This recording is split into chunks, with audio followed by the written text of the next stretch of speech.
from the Nashville Superspeedway. The Indy Racing League is underway. And it doesn't appear that Ray's got any problems whatsoever, but Sam Hornish isn't going to give in all that easily. They come through turns 1 and 2, and it looks like everybody is going to get through there safely. They race down the backstretch, and in fact, Greg Ray has stretched out his advantage on Sam Hornish. That's Billy Boat taking third position away from Buddy Lazier as they come down and complete lap number 1 with Greg Ray at the front of the field. Oh, it looks like they're going to go 3 abreast down this front straightaway. Boy, that's pretty dangerous right there. That was Robbie Buell on the inside. Down to Vince Welch. The situation with Greg Ray, he was very uncomfortable with his race car in the final practice session last night, but the team made some major changes from a chassis perspective, and even though they don't know for sure how the car is going to react, they believe they have got the right setup, and if the early laps are an indication, Greg Ray is going to be a lot more comfortable than he initially thought. There's Jacques Lazier running back in 13th position. That's Ayrton Darre just behind him. Up front, look at Billy Boat and Lazier as they go 3 wide in the corner for second position.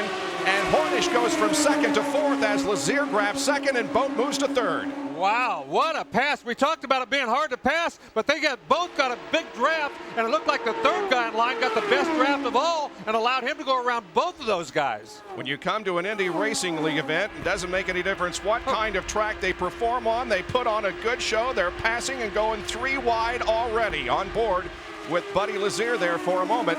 There's third and fourth position, Hornish and Billy Boat, as they have a good battle going for third. Sam Hornish had a draft down there, and he got around Billy Boat after Billy had just passed him the lap before. It looks like that back straightaway is a good place to get a tow and make the pass. Cheever, Dismore, Buell, Giafone, Ward, and Beechler complete the top 10, and Jason, they're racing hard already. I'll tell you what, I watched the start of the race from the roof, Bob, and it was unbelievable. I don't know if you guys saw the 2 Gallows cars and Sarah Fisher all actually touched up and dumped wheels going into turn 1. It was unbelievable.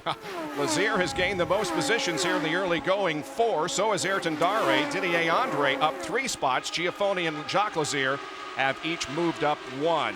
So Greg Ray has the lead, but we still see some good battling going on here in the middle and back of the pack. You can see on back there, they're single file when they come off of the corners, but they get that little toe and they try to move in. And look at Lazier. He is moving in on Greg Ray. He might try to get that toe coming off here and make the pass. It looks like he's going to. He's got a good run coming off corner number 2. They go down the backstretch. Who will it be into turn number 3? It's Lazier taking the lead. Wow, you know, after that pass that Buddy made going into turn 3 when he got around Hornish and Boat together, I think he's just full of confidence now on this surface. He chased down Greg Ray like he was towing a stump.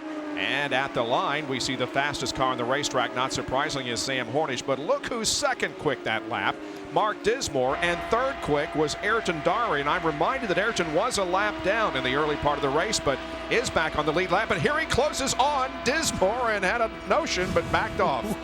Wow, he just thought better of it right there at the very end. He got on the brakes, let Dismore go. You have to make sure the guy in front of you knows you're there. If he doesn't know you're there and you stick your nose in there, it's going to be a big crash. Oh, we have Ray and Cheever into the wall, and Beechler spins, and Darre hard into the wall. Oh, wow. Somebody down through the infield. That was Robbie Buell bouncing across the grass on the inside, trying to stay out of that. Boy, you can see Darre's car got crashed on both sides. He was in the wall, and then he came up and clipped Cheever. Here's the replay. Cheever up high. Cheever's on the outside just trying it, and they just touched wheels. They just ran out of space. Oh, hard Well, that's a big hit.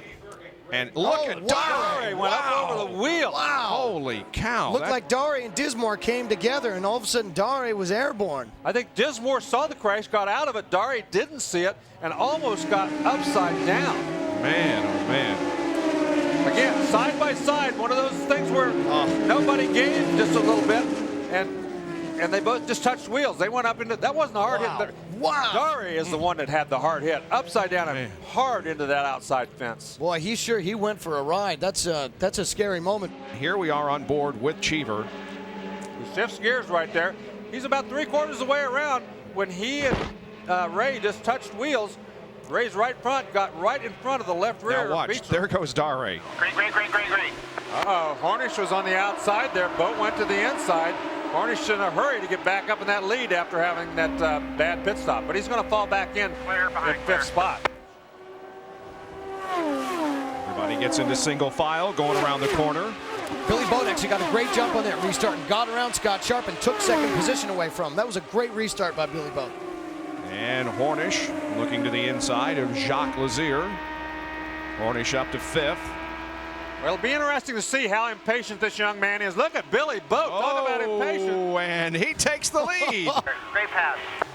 Well, that's the first time we've actually seen him pass for the lead, I think, all year long. He's been knocking on the door. He's been fast. He's been aggressive. But that's the first time I think we've actually seen him take somebody, just blow him away and take the lead. And we understand that Eliseo Salazar is smoking. In fact, he has dropped down indeed to the inside of the racetrack and is off the pace. Salazar in 7th position, but is slow. Look at this. Buddy Lazier got a big run as Boat had to back off because of Giafoni. A lot of traffic up front, though, and Lazier takes the lead. Billy. Boy, that was great the way he set that up. He certainly was. Billy Boat just had to get out of the throttle. He was following Giafoni through the corner and had to get out of the throttle. And when he did, Lazier just took advantage of it.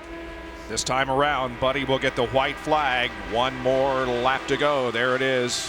Ryan Howard waves the flag, and one more tour of the 1.3-mile Nashville Superspeedway, and Buddy Lazier will have another victory in his pocket. Yeah, and I think at that point he thought, I'm going to let my brother finish on the lead lap. I don't need it that bad. Here's the photo opportunity. The brothers Lazier finishing 1st and 3rd at Nashville. Buddy Lazier takes the checkered flag, wins the Nashville 200, and becomes the winningest driver in IRL history with 7 victories. So Jacques Lazier has crashed. Buddy Lazier has won at Nashville Superspeedway. Getting ready to go green. It'll be 11 laps to go for Scott Sharp, the leader of the race, who is very, very close on fuel to the 200th lap. Now, oh, so close. Back to the green flag. We race again. Everybody works for position. On board, Sam Hornish Jr. He's 5th. Whoa, look how tight there on Tony Wren on the right side.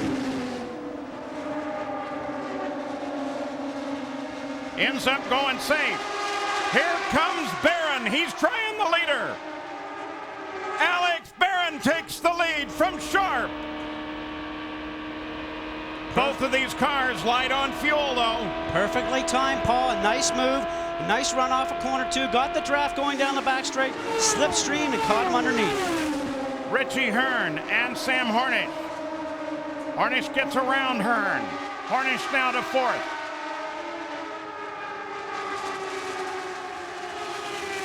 Hunter Carter's definition of plenty of time in mind are 2 different definitions. Well, you get around here in just about 20 odd seconds a lap. I'm not sure there's a whole lot of time left, but seems like an eternity sometimes in racing. Here comes Jill DeFerrin, driving for Marlboro Team Penske, trying to close on 2nd place Sharp. Under that 10 lap to go point, 192 complete.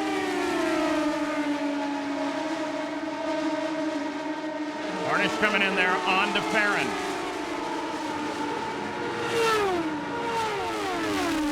Alex Barron's job right now, with probably no traffic in sight, Paul, is to keep his foot on the gas, run nice smooth lines.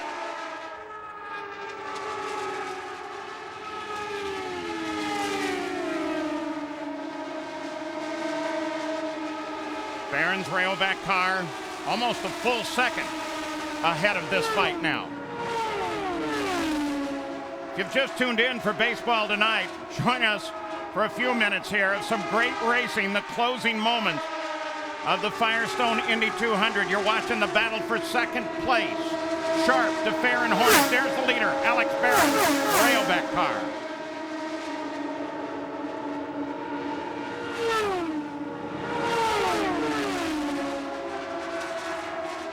Once again, we come to the end. And caution! And it's Jeff Ward. Jeff Ward with a quick spin. Doesn't appear to touch anything.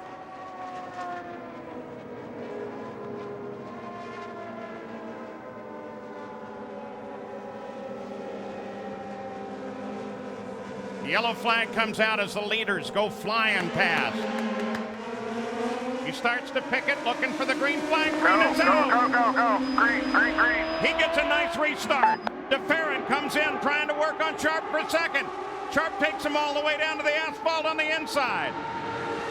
What a nice move by Ferran. Just sliced through there. Here's Hornish now trying to get Sharp. Ferran into second. Barron's still the leader. Got one looking. Looking. Keep on. Keep going.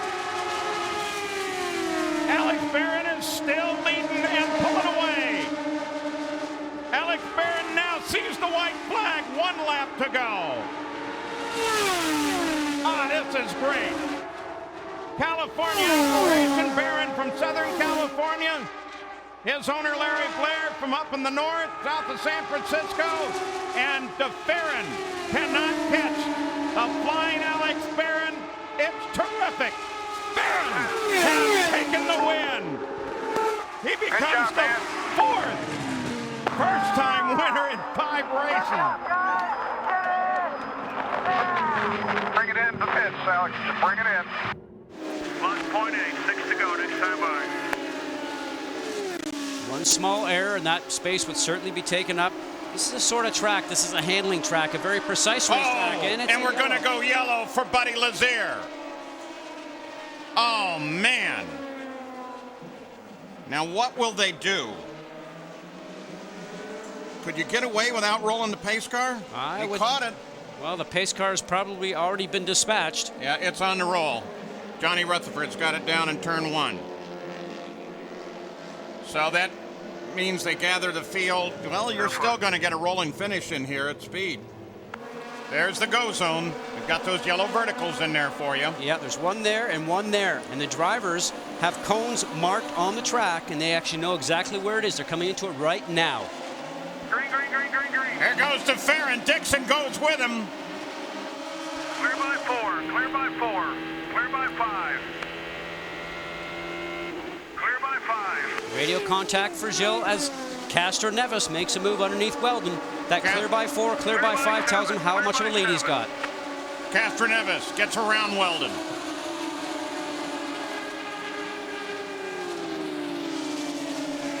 Now is when that gear may be catching up to Dixon, huh? Clear by 10. Well, the problem is, Paul, if he uses 4th, he gets on the rev limiter. If he uses 6th, he doesn't get as much horsepower out of the engine. 5th might just be the gear that he wants. Boy, look at this group back running in the middle of the field. Here's Hornish, going to look on the outside. Hornish is still on it. So close. Wow.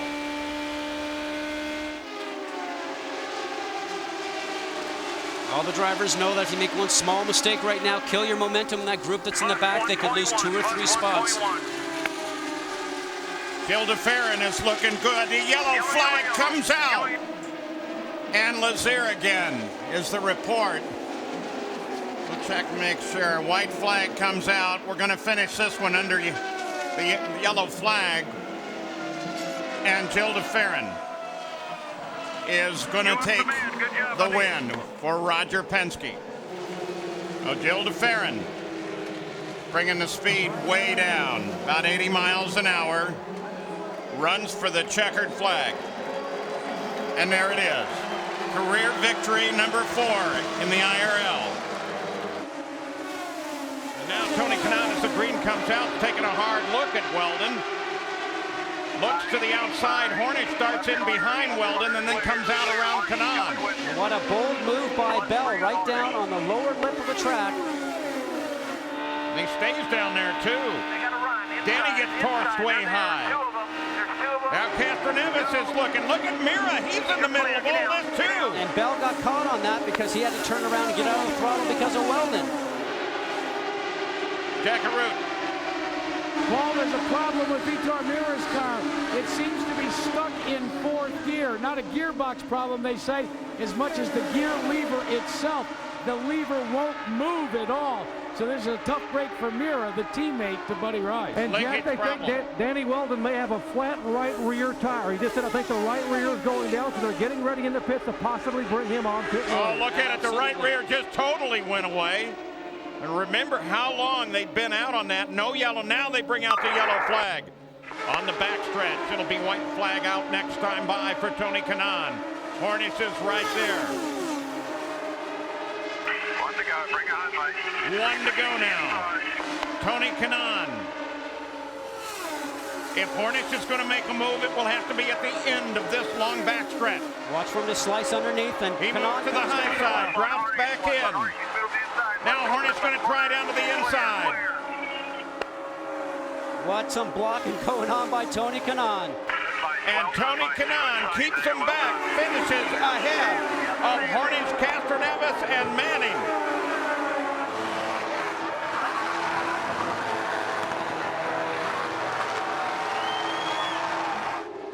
As we take a look at Tony Kanaan, your leader, he is in front. Dario Franchitti, his teammate, sits in second place, and those two really have been the class of the field thus far. They have had great pit stops, they have run clean lines, and they've stayed out of trouble. We are back to Nashville. This was the incident you saw side by side. Darren Manning and your leader, Tony Kanaan, into the wall. This is a multiple car collision, Scott. We are just hoping that everyone is okay, and again, a very hard hit on the right side. What I'm worried about right now, a little bit of oil fire you see there on the right-hand side from Tony Kanaan's car, which he'll put out. But my concern right now is for Darren Manning, because he ended up being the contact zone for Tony Kanaan when he was going up towards the track. And Darren Manning got a huge hit right there, I got to tell you. But great to see the steering wheel starting to come off. You can see right there, the steering wheel's actually starting to come off, and he's actually moving around inside the cockpit, so that is great news. Going through the tri-oval section, the car looks to be running fine, grabbing up top gear with his right hand. Let's watch his right front tire. And let's just see if it starts to move. Oh. There's a report right there. That is the front suspension actually has been broken, and he loses control of the car. Unfortunately, Darren Manning is actually in the middle of all that. Now, let's watch again. He's turning into the turn, going underneath Darren Manning. Darren Manning does a great thing, Todd, because he leaves room right there for Tony Kanaan to come through because he knows that Tony is faster than him. We are green. Danica Patrick leads them into the restart here at Nashville. This is the third race that Danica Patrick has led. She led in Japan for 32 laps. Of course, she led at Indy for 19. And here she is at Nashville, but it looks like she's going to relinquish it as Dario Franchitti is back on the pace in a hurry. Oh, and a wiggle out of Danica Patrick in the middle of 3 and 4. As soon as Dario Franchitti went past her, probably got a little bit of that dirty air off the car, and we have another yellow out again. So another yellow comes out, and this plays into the quarter of Danica Patrick.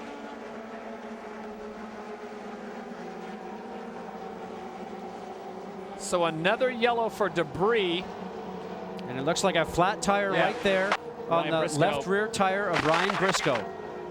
Now that could have been something that he picked up during that accident, or something that he picked up still that might have been missed on the racetrack by the cleanup crew.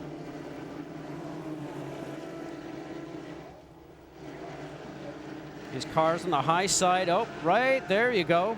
I take back the debris theory, and there you go. A little bit high, gets up, hits the wall.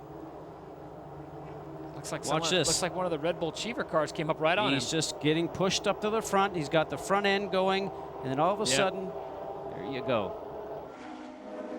Just seconds ago, you saw Thomas Scheckter having some kind of engine problem or something. Sorry, guys. Way to save it. Probably got a little liquid on the rear tires and actually had a great save. But you know something? We talked about needing a yellow for Danica Patrick, Todd, and this is what she needs right now. A couple more laps underneath yellow. And here we go with Dario Franchitti, because they have to do this underneath yellow, Todd, certainly, because you can't do it underneath green. Here is our triple split. Dario Franchitti, your leader, sits on top. Sam Hornish Jr. sits in the second box in the middle, and Danica Patrick in third. Who gets out first? This may be the tail of the race. And this is pressure on the pit crew. These guys practice this all the time, Todd. They want to make sure they get their driver out faster than the other teams. Penske stalls it. No, he looks like he had the fuel hose connected and took over one of his actually pitman. Well, at the pit exit, it's Dario Franchitti and Vitor Meira. Helio Castroneves came in at 5 and went out at 3, getting past Sam Hornish. We'll have to find out what happened there, Scott, because he definitely had somewhat of a stop and go, and he's had that happen last year. And that situation is not what you want, certainly because you're going to end up losing spots. Danica Patrick did not seem to have that successful of a pit stop, because she looks like she's actually fallen a few spots back. Green, green, green, green, green, green. The green flag is out, and we are down to the final 33 laps in Nashville. Almost like an accordion effect when they came up to the start there. A lot of stabbing in the gas, putting the brakes on, and Sam Hornish Jr. in that red and white Marlboro car had to go high to actually miss everybody in front of him. Just in front of him is number 17, the blue and yellow Vitor Mira, also part of the Ray Hall Letterman team. But it's the teammates of Alex Barron and Patrick Carpentier. The Red Bull Cheever cars are out in front. Well, this is just moments ago with A.J. Foyt, the fourth, and number 14 on the outside. And watch this. Ooh, very close. Then you heard her spotter come through and say the 24 car of Roger Yasukawa has no radio. Dario Franchitti has now moved into second place, so he is sandwiched between the Red Bull Cheever cars. Patrick Carpentier, the Canadian, is your leader. Dario Franchitti sits in second, and we've got a big incident in turn 4. Vitor Mira definitely involved. All the oil that's coming out of the box that is actually broken from the oil tank, putting on that oil fire, looks spectacular. There's Vitor Mira diving down on the inside. Both of them are fighting for the same piece of real estate. The right front of Vitor's number 17 car touches the left rear of the Red Bull car of Alex Barron. Right now, Franchitti's going to try and take a run on him. Patrick needs to stay low to protect position. With 10 laps to go, it's Dario Franchitti and Patrick Carpentier going side by side at nearly 200 miles an hour, and it looks like Carpentier goes up high. Dario Franchitti holds his line. Carpentier very strong though, right down the middle, 3 and 4. Dario got a little bit loose, and it gives the opportunity to Scott Sharp right now. This is exactly what Patrick Carpentier wants, is now for Sharp and Dario Franchitti to start having a fight. And we see the two Penske cars not very far behind, as Sharp tried to get past Franchitti, ended up having to get out of the throttle. And he's going to lose the position number 6. That's Sam Hornish Jr. that gets around Scott Sharp. So it's Patrick Carpentier and Dario Franchitti going 1 and 2 as they come to the line. Remember, 7 laps to go. Franchitti has been so fast here, Todd, since they rolled that car off the trailer. It's going to take a miracle, in my mind, for Carpentier to hold him back there. And look at the speed. This time, Dario Franchitti goes to the inside, and Patrick Carpentier has no answer for him. It's Franchitti getting around him.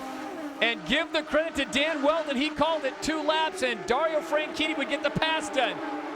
Sam Horn is starting to move up. He sits in third. Carpentier sits in second. Can anyone catch Dario Franchitti? It's good to be Dario Franchitti with just 2 laps to go as they come to the line. The next time around, he will see the white flag, and you are exactly right. They are unable to track down the Honda. Andretti Green, despite 3 cars going out before the 150 mark, has their final driver out there, and he is out in front by more than 100 yards. And it looks like smooth sailing. This time, Sam Hornish Jr. goes to the inside. Carpentier will have to yield that position. He'll tuck in behind him for third. With 1 lap to go, it's Dario Franchitti and Sam Hornish Jr. Sam Hornish was second last year, and it looks like he is going to turn the trick again. But the Gibson guitar may stay in the Andretti Green camp. This time, going over to the Flying Scotsman, Dario Franchitti brings it down, sees the checkered flag. Your winner in Nashville, Dario Franchitti. And the fireworks go off in the skies of Nashville. The rain held off, and it's a big party night for Andretti Green. Scott Dixon won back at Watkins Glen on the road course for the 2nd year in a row. Vitor Mira, he finished second at the Glen. He's seen enough of that 9 car up ahead of him. He wants desperately to try and get around him. Remember, Vitor led so many laps here back in 2004, 113 laps, and didn't end up winning the new fast lap, though, with Weldon. He's on the march right now, but the difficulty for him is that it's a 1-lane, maybe a lane and a half racetrack.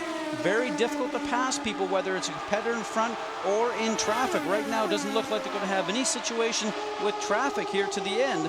So it's going to be up to Scott Dixon to run as hard as he can and make sure he tries to make the other guys go around the top side of him. Keep that low line if he can. You can ride along now with Vitor Mira. His car's pushing up to the wall, guy, and now he's got to look in the mirror and see that the number 10 and Danny Weldon's charging hard. You can tell, Scott, every time Vitor Mira goes into turn one, he takes a much higher line than Scott Dixon. And once he gets to the center of the corner, he's got a bigger run up off the corner. This is the best shot I've seen Vitor Mira had all year long at victory. That Revive energy drink car they've got right now really got it going. New paint scheme on that car. It looks great. You can see it everywhere out there. And Dixon is setting the pace too, but Vitor just keeps catching him off the corner. They're actually pulling away from Weldon. They're actually pulling away from Weldon a little bit right now. Clear by 4. Did you hear that though? It sounded like Mira had to get out of the throttle. Big amount of push. The car was front end was pushing up to the wall, lost some momentum, and here's the advantage. If it's going to be for Danny Weldon, he's got to do it now. Well, he's coming back now. Vitor, he faltered and let Weldon get back out of his bumper because he was pulling away from Weldon. Weldon said he has to dominate this race. Top three is going to help him with the points leader out. He wants second, if not first. Mira keeps that low line. That's the preferred line here. Meanwhile, Dixon is loving all this. Those two are duking it out, and he's opened up a 0.3 of a second lead over second place Vitor Mira. And for Dixon, he hasn't won on an oval since June of 2003 at Richmond. Oh, Marty, just as you were talking about that, Vitor's car now is actually starting to go loose. The back end starting to walk around on him through the middle of the turns. He is fighting his car. I don't think it'll be long before Weldon gets by. Scott, we talked earlier about, there we go. Watch how close this is going to be. Outside. That's a 200 miles an hour, guys. 2 next time by. The goal for Dixon right now, as he comes past the stripe, is to make sure he stays low and protect the inside line. You can't get around on the outside here. We've seen too many guys try, and they have to get out of the throttle because the car just doesn't have the grip, Rusty. Weldon had the run a couple laps ago, made a mistake, got too high and lost. He can't afford any mistakes right now. He knows exactly what he did wrong, where he needs to pick his pass. He gets a big draft down the front straightaway, white flag's waving. 1 lap to go. It's Dixon. Will he pick up career win number 6? Or will his teammate, Dan Weldon, take home career win number 11? Dixon keeping the low line, hugging the bottom of the racetrack, coming out of 4. One last shot for Weldon. He won't do it. Scott Dixon, Dan Weldon, Vitor Mira, Danica Patrick with her best run of the year. Castroneves rounds out the top 5, and in 6th place it'll be Dario Franchitti. Great job, you guys in the pit. Scott Dixon makes his way out of the cockpit. You guys, it has been 3 years since Scott Dixon tasted victory on an oval track. It's his 2nd win of the year. We're going to get over here to him. One of the coolest prizes right here, one of the coolest trophies ever, is the Gibson guitar. It's now Scott Dixon's. Scott, take us through your race. What was the difference? I know it's been a long time coming on an oval for you. Yeah, it's been a long time, and you know, today I don't think we had the fastest car, but we were consistent in traffic. We actually crashed into Helio in turn 2 there on the start and bent the front a bit, so it was a bit slow, but the guys did a great job on the pits. Our fuel mileage was awesome, so credit to Target 1-2, that's awesome, and it's good to see. Of all people out on the track, it was your own teammate trying to run you down. They're telling him to tuck behind you and try to gain some momentum to get around you. How'd you hold him off? I don't know, I think, you know, being out front, it was easy to protect you. Once you got on the bottom, the high line was good, but it wasn't good enough, I think, to get around a fast enough car. And, you know, I was trying to hold him off. Dan was definitely a fast car tonight, and probably the one I think if it came down to speed would have won. But, you know, we were out front and we kept it. He's going. And you heard it. Here we go.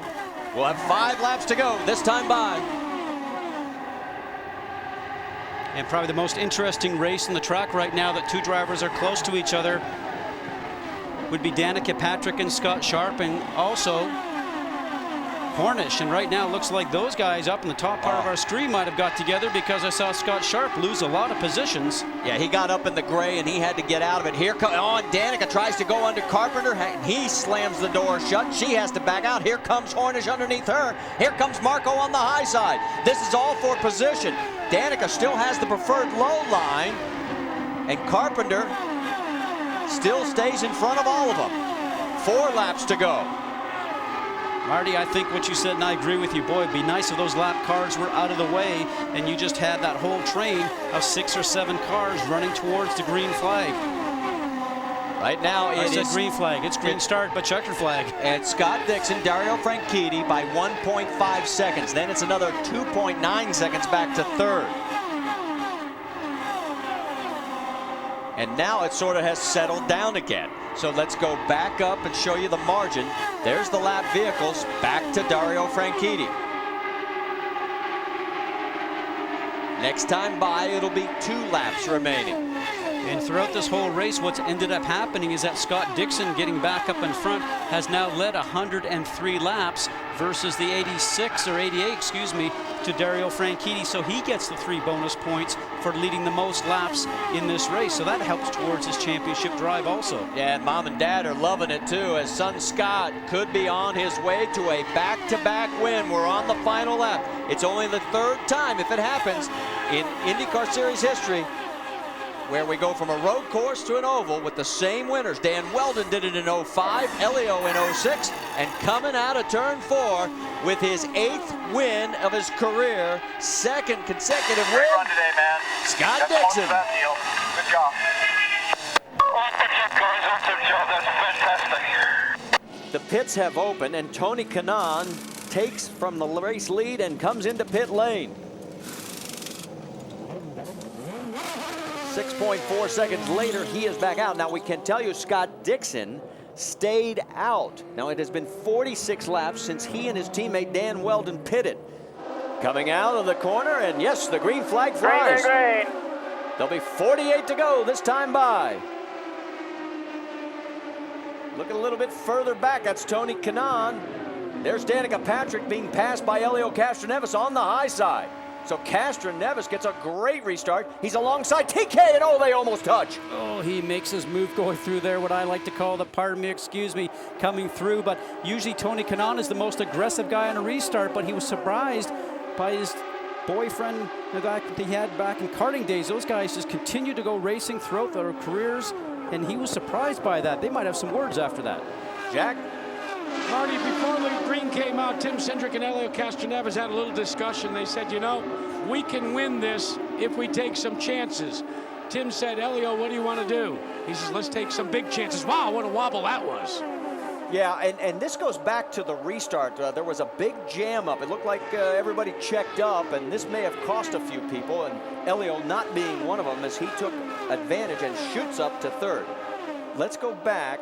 Well, it actually was, it started even further back than this, because as they were coming to the cone, that's where it all began, and there's Elio from the outside, and wow, this was close. Oh, he makes it by through there, and I think they actually touched just when they're close to each other on the high side. Watch, it gets past Danica. Probably surprises Tony Kanaan. Now the spotters will tell him, and Tony wants to go towards the outside of the track and has to dive the car down back towards the inside. The 19 car that they're passing up in front there was Mario Moraes, who is actually down a lap. So with 45 laps to go, let's reset it for you. It is Dixon in front of Dan Weldon, but both those cars have to pit. Castroneves is 3rd, Kanaan 4th, Danica Patrick 5th, Vitor Mira in 6th, and Buddy Rice in 7th. And there you see Danica. She is 3.6 seconds behind the race leaders. But for all intents and purposes, as long as this stays dry, keep an eye on Castroneves, because the first 2 guys from Ganassi Racing, Jackaroo, have got to stop one more time. Usually Mike Hull, guys, looks at one monitor that has all of the readouts from the telemetry. Mike Hull is spending a lot more time looking at the monitor with the weather. The weather filled with magenta, red, and oranges, not your traditional green, and it is starting to close in. The gamble has been played. They think that the weather will come before they run out of fuel. And yellow is out. And we are getting reports that the rain has returned, and maybe the gamble has paid off for Mike Hull. So Scott Dixon and Dan Weldon, and we estimate they had maybe about 8 more laps of fuel. The red flag has been displayed, and the pace car brings the field down into pit lane, and you can see the rain now falling much heavier here at Nashville Superspeedway. We are just being told the race has now been called by IndyCar officials. So for Scott Dixon, there he is, his 4th win this year, 3rd in a row at Nashville. No one's ever done that. His 14th career win, and there is the checkered flag. And here we go! The Music City Grand Prix is green. Colton Herta with an excellent jump makes the move on Dixon, but Rossi inside Dixon. Dixon in that orange and blue car, Rossi in the pink Auto Nation car. Herta's at the front. Rossi with a bold move down the inside. He stuffed it down the inside of Dixon. Dixon turned in and then saw him and had to back away. They settle in now. Pagano making a move on Jack Harvey. That's James Hinchcliffe in the dark green car trying to take a look around the outside of Pagano. Pagano in the bright yellow Menards car, looking pretty racy here early on. Miraculously, no contact yet through the field. Tightest corner on the track. This is the 1-2 combination. Newgarden there side by side to the chicane. I don't think that can be done, but they're doing it. That's Castro Neves trying to go to the outside in the blue car, Kevin. Here they come. First big run on the bridge. It's going to be wild. I think Joseph Newgarden's carrying a lot of downforce, and these Honda cars yellow. have great straight line, but full course yellow. Coming towards turn 11 here, so one more left-hander, and this is a very short stretch. And even before they get to green, that's Marcus Ericsson going over the top of Sebastian Bourdais. What in the world happened there? Well, he was ready to go, and nobody was going yet, and he just drove right over to the back. They still have the green out. I can't believe they have the green out still. They're waving the green, and that car is disabled right in the middle of the racetrack. And Joseph Newgarden is all the way now at the back of the field as well, stuck behind that car. Tiptoeing the field has to at the back around Marcus Ericsson. He's going to try to limp it back to pit lane. Meanwhile, Sebastian Bourdais on the bridge, damaged front wing, damaged rear wing. Getting set to try it again. Restart after caution number 3. Colton Herta, Alexander Rossi, Scott Dixon, Romain Grosjean, Felix Rosenqvist, and Marcus Ericsson. Penske cars power put each other in the wall. Pagano, Sato, many more, and we have a traffic jam and a stoppage. Will Power stuffed his car down the inside of his teammate and put Simon Pagano right into the wall. All those cautions have really allowed these guys to, in essence, build as big of a gap as they can right now, because Townsend, they're coming in about 5 laps. There's Rinus VeeKay, who just went back out on the track, missing about half of his underwing, and there's a caution, so that's going to change everything pit strategy-wise. This is going to force Colton Herta now to take this yellow, and that's going to cycle him now back behind all of the guys that pitted. So his strategy of go as fast as you can go and build that gap that he needed to cover the guys that pitted, that's all for naught. It's Romain Grosjean. He did not stop. He likely, almost certainly, has to stop again. So the race might be between Marcus Ericsson, James Hinchcliffe, Scott Dixon, Ryan Hunter-Reay, and the rest. Here's the Formula One veteran, Grosjean, who almost won this year in Indianapolis, leading them back to green. Another Formula One vet, Marcus Ericsson. Further back, Ed Jones trying to duck in. Grosjean gets the early jump. So Herta makes a move down the inside of Graham Rahal right there. He's really got to go now. Marty, I got to believe they're racing to the last pit stop, and they are racing now to the sunlight. It's getting dark out there. They have completed their last stop, Marty. Yeah, that's the key. They think they're racing to sunset, but with the fact that there's only 28 to go, when Colton Herta pitted to Scott Dixon, makes a nice move there. When they pitted, they can make it to the end from here without worry at all. Cody Ware. Caution. Now we see caution number 8. And we're green again at the Music City Grand Prix. Romain Grosjean came in for a stop, so it's Marcus Ericsson leading Scott Dixon, James Hinchcliffe, and Ryan Hunter-Reay. Here is the first passing opportunity, going back down into downtown, turn 4. Dixon is now moved back. Herta inside Rosenqvist. Dixon's now moved back into second in the points, and I got to wonder, Townsend, will they use some team tactic and tell Marcus Ericsson to move out of the way for Dixon for the win as we come down the stretch here? Certainly possible, but right now, the guy to watch is Colton Herta. I think Herta just hit the wall. Colton Herta has thrown it all away. Big entry speed, lock that inside tire, and that's it, game over. It's exactly what Joe New did in qualifying, just carried a ton of entry speed in, locked the inside tire, and you can't get it turned, Townsend. And you know what? Oh, his hands were on the wheel, He too. didn't want to let go. He knew a second ahead of time that it's all coming to a crashing end. Green, 4.5 miles to go. 2 laps in the inaugural Music City Grand Prix. All right, hit your marks, Townsend. He's just got to get around these tight corners, and we know he's got less downforce. He's going to really pull Dixon over the bridge. I thought Dixon was laying back, almost like he's protecting Ericsson, but Dixon's starting to close a little bit. I was surprised that Dixon wasn't a little more aggressive as the pace car peeled off. He left a pretty good gap to his teammate. Marcus Ericsson has 2 more corners to go. We've had a spin and win. Danny Sullivan in the 1985 Indianapolis 500. A launch and win. Marcus Ericsson went 8 years without a victory. He's now won 2 times in IndyCar. Marcus Ericsson takes the inaugural Music City Grand Prix. It's McLaughlin for Team Penske in the deck Chevy, and he accelerates now. Green flies. Away goes McLaughlin. Boy, McLaughlin waited till the last possible second to get on the throttle, but it pays off with a jump into turn 1. 3 wide, Graham Rahal on the inside, sandwiching. It looks like Jack Harvey and Rinus VeeKay makes that move work. Now side by side down into turn 10. Everybody tiptoeing right now. Good start by Alex Palou in that blue NTT Data Honda. Moves are happening. It's Scott Dixon in the orange and blue car. Behind him, his teammate, the winner from a year ago, Marcus Ericsson, through. We talked about the aggression from Marcus Ericsson. It's control, but he's getting moves done. Now on the back of Rinus VeeKay as Jack Harvey's trying to defend side by side from the AJ Foyt camp. They touch. That's Dalton Kellett and Kyle Kirkwood. Teammates come together. Colton Herta has trouble. Second year in a row that Colton Herta finds the wall at Nashville. Oh, contact with the 4, pushes him wide, gets into the tire barrier.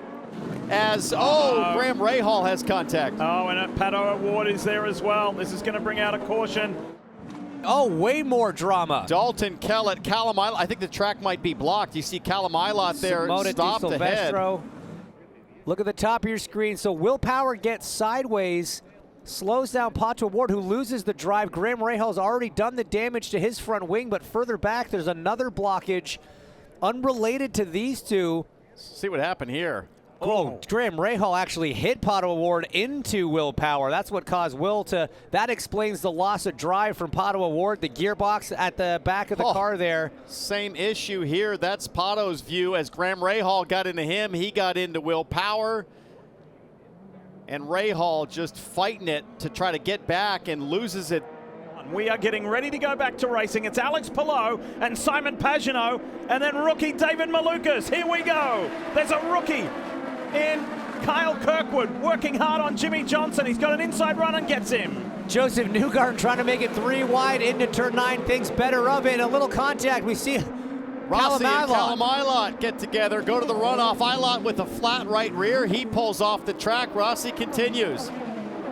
McLaughlin lights it up in the decks. Chevy. Devlin DiFrancesco looks like is in the wall up in turn 10. Oh, there yeah. it is. Takuma Sato involved in that as well. That will bring out yet another caution. Guys, this looks like Nashville all over again. I hate to say it. 9 cautions last year. We are now up to 4. Several are coming in. We see Christian Lundgaard making his final stop. He got a quick call there, wanting to make sure it didn't go yellow likely. We're right on the opening edge of the window. Will Power also right in front of him. No movement yet in the NTT Data team for the leader, Alex Palou. He's still out for now. He stalled. Oh no, there was a big delay leaving. We saw Will Power's hands go up in the air as he races Rinus VeeKay out of pit lane. I wonder what the issue was there, Kev. And Rinus going to get him on the outlap. We know we had the emergency mode issue with Will Power before. Perhaps there was an issue with him trying to find first gear. There's a neutral blockout on the car as we see Jimmy Johnson now fighting him into turn 4. And now decisions to be made from Palou and McLaughlin. Malukas, Grosjean, gotta think they're gonna come to pit lane this time as we see the replay for the number 12 Verizon team. Right rear, and then trouble getting it into gear, and the caution is out. This is a huge break for the cars that have just pitted. Graham Rahal just all by himself into turn 4. We know that Rinus VeeKay was fresh out of the pits on cold tires. Maybe not enough time to react to the 15 in the wall.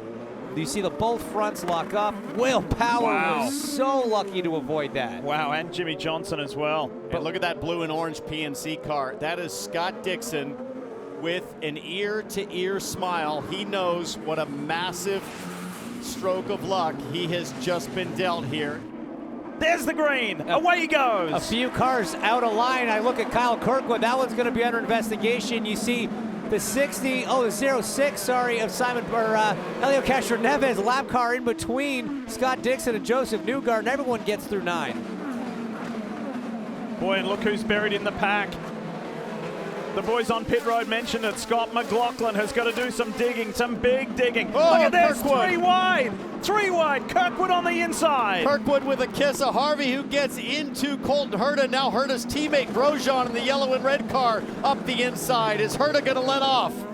Absolutely not. That's going to open the door for Scott McLaughlin on the 28. He goes through on Romain Grosjean as well. Elbows out, but everybody keeps it off the wall and out of the runoffs.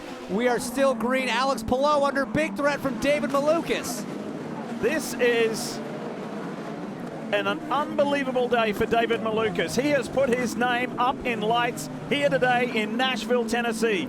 This rookie who drives for Dale Coyne with HMD Motorsport, talking with Dale about young David Malukas, and he said everything is right, but I'd like to see him be a little more aggressive, a little bit more teethy, you know, like get into it a little bit more. And today he's doing exactly that. Oh, boy, no. the 2 rookies who are featuring today.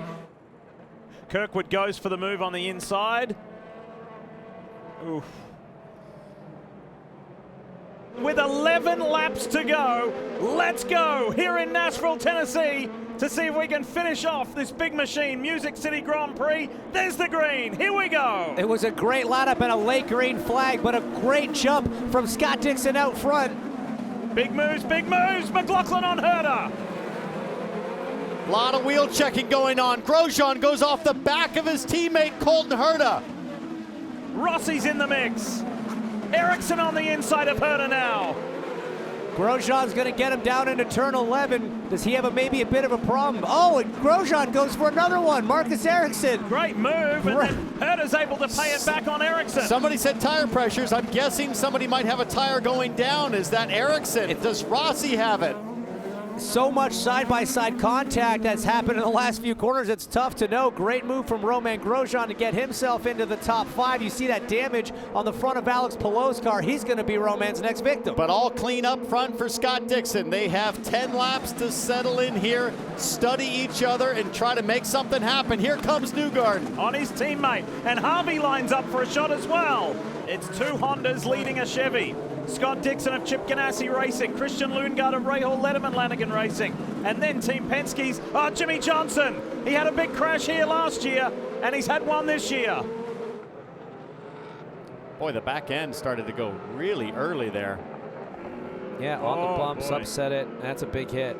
Ooh, huge right side impact.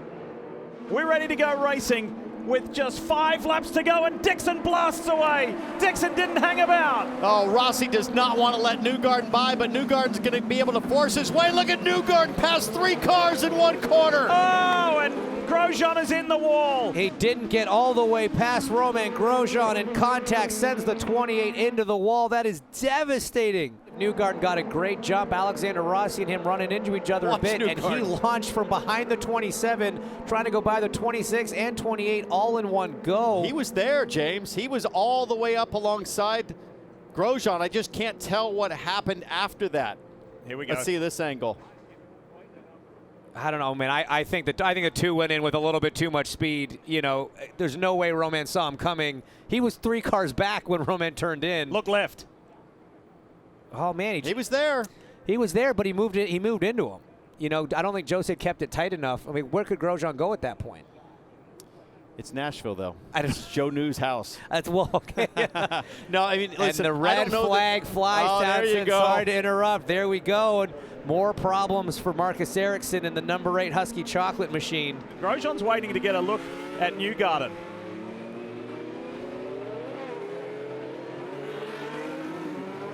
Yeah, I mean, I see your point. He was alongside by the time they got to the apex, but I think he just came in with too much speed for cold tires. I mean, they touched a little bit, and that's what put Grosjean into the wall. Couple of Kiwis at the front of this field.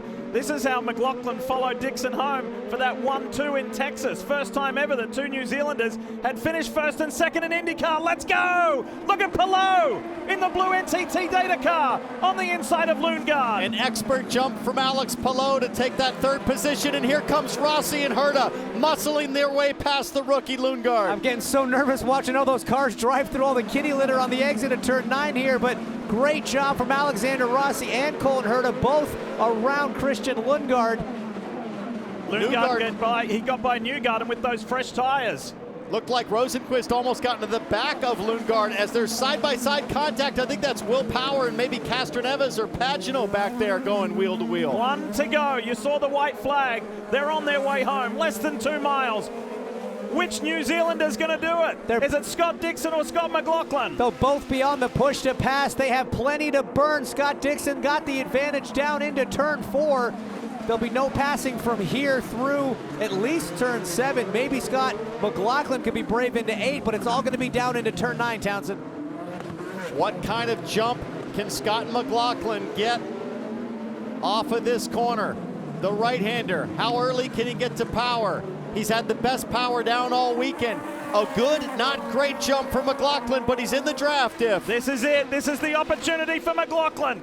Here he comes on the Chip Ganassi racer. Is he close enough? How big will he send it? Can he? He's too far back. You can still do it into turn 11 if you're close enough. He's not really thinking championship. He's thinking race win. Scott Dixon's the one that's got a benefit here from the points. The PNC Bank Honda, it was a Ganassi victory last year. Will it be a Ganassi victory this year? After having such an eventful start to the race, McLaughlin tries to drag race Dixon and can't do it. Scott Dixon wins the Big Machine Music City Grand Prix. We see green here in Nashville, McLaughlin at the front, but look at Colton Herta. He's diving hard on the inside. Pato Award with the point, but Colton Herta's going to force it in on Alex Palou. He knows he can take advantage of the championship leader. I saw Linus Lundqvist getting beat up a little bit there, pushed around as the new guy, but everyone through turn 9. Look at them, 2 and 3 wide tire smoke in the back, side by side. Alex Palou and Romain Grosjean. David Malukas is up to 4th. What a start from the Dale Coyne HMD racer. And now Christian Lundgaard, the winner at Toronto in the black and red 45 back there. He's getting racy. Newgarden and Kirkwood side by side into turn 1 here. Kirkwood's going to have to give that position up as they file through that tight chicane. Two drivers who had incidents here last year making moves. Look at that black and red Hy-Vee Honda. That's Christian Lundgaard. He loves this race, was really frustrated with qualifying. He wants redemption today in this 80-lap event. Everybody on exceptional behavior as Newgarden looks to make a move, and Lundgaard, big lockup, almost gets into the back of Newgarden. Here on the inside, that is Felix Rosenqvist on Castroneves. Such a tough corner to get it slowed down. You're turning, you're braking, it's bumpy, it's downhill, and now we see side by side. That's the pink and white Auto Nation 27 of Kyle Kirkwood going by the Verizon Chevy at Will Power. Pato Awards really seems to be struggling. 21 laps, as you see there on the current tire. That alternate, that's a lot farther than anybody expected to go before this started, but up front McLaughlin continues to put the pace down. He does, but it's not quite enough when you think Alex Palou pit under that caution on lap 14. He's about 17.5 seconds behind the leader right now. A pit stop here in Nashville about 23, 24 seconds. So if the Thirsty Threes pit now, he's still going to come out behind the 10. So I'm not sure if, again, this still has to play out down the road fuel-wise, but yeah, McLaughlin needs to find pace to make it work. Dylan, what can you tell us about the Auto Nation driver? So staying out of the mess is part of the game here at Nashville. This was the exchange on the radio between Kyle Kirkwood and his strategist, Brian Herta. Tell Ramon I'm not going to pressure him if you try to pass Auto. That copy, just look out for those two knuckleheads ahead of you. So they're really happy with their race car. Jeremy Millis, the engineer, said this is as fast as you need to go, even in clean track. Kirkwood's got a good race car. Wow, massive lockup from Pato Award, and that opened up the door for Romain Grosjean. Pato's got a pit right now where he's going to fall like a lead sinker. Let's see if he peels off here. No, they've already passed it. I was just going to say, I don't know why they didn't immediately pit that car. He is struggling so hard. Will Power likely to get a move done here as well. Maybe just waiting for a yellow, I suppose. Either way, you're going to the back.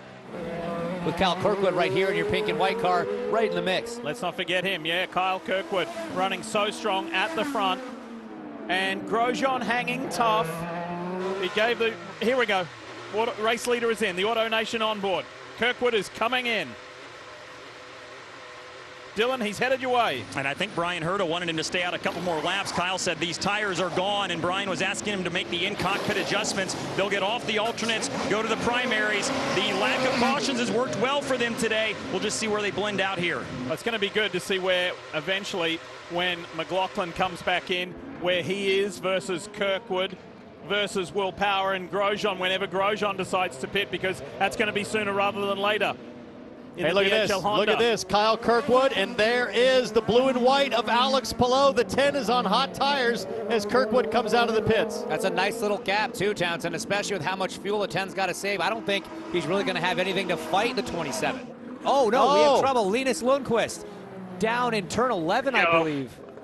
Top of your screen, just, lost it early, got wide. Oof.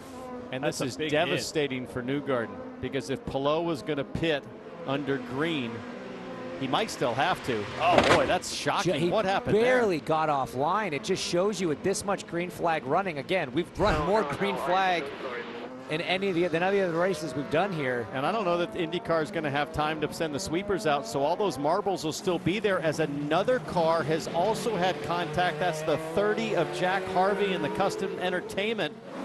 Let's go back to racing here in Nashville. Look at the marbles firing off the Firestone tires. They go single file, but it's going to get lock-up crazy. As soon as the green is called, you can pass. You see up at the top of your screen in 10, a bit of cars getting side by side here into 11. That's Marcus Armstrong defending in the green car. Great work, Kyle Kirkwood. Grosjean's pressing. There's Ericsson. 4 cars have crashed at the very back. Ryan Hunter-Reay, at least one Arrow McLaren. Whoa, whoa, whoa, whoa. Benjamin Peterson. Felix Rosenquist. Canapino. Canapino. Listen to this. He just gets on the marbles. So his right tires are dirty. Let's listen here.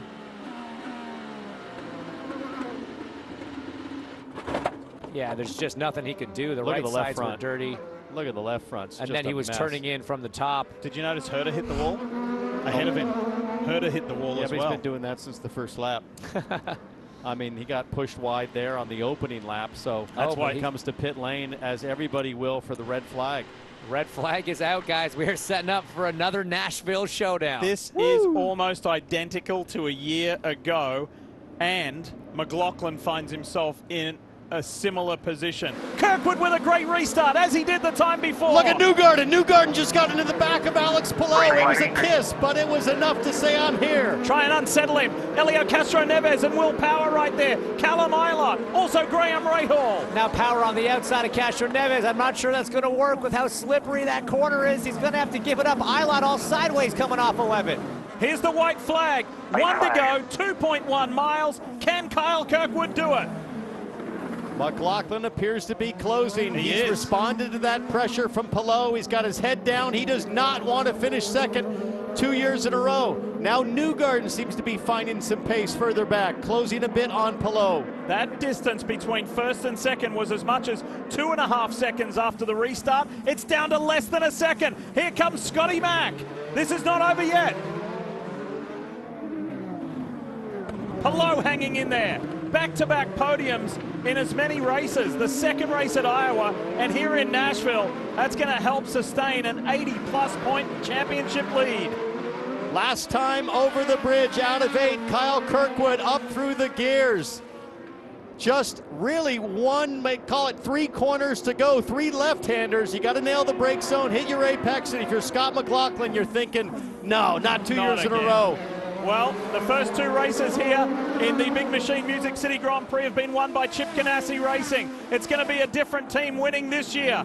Andretti Autosport at the front, Andretti Autosport in control. McLaughlin saying this is history repeating. I can't believe it, because he's looking at the back of Kyle Kirkwood, who wins in Nashville, Tennessee. Nashville hot chicken dinner, buddy. Good job. Kirkwood.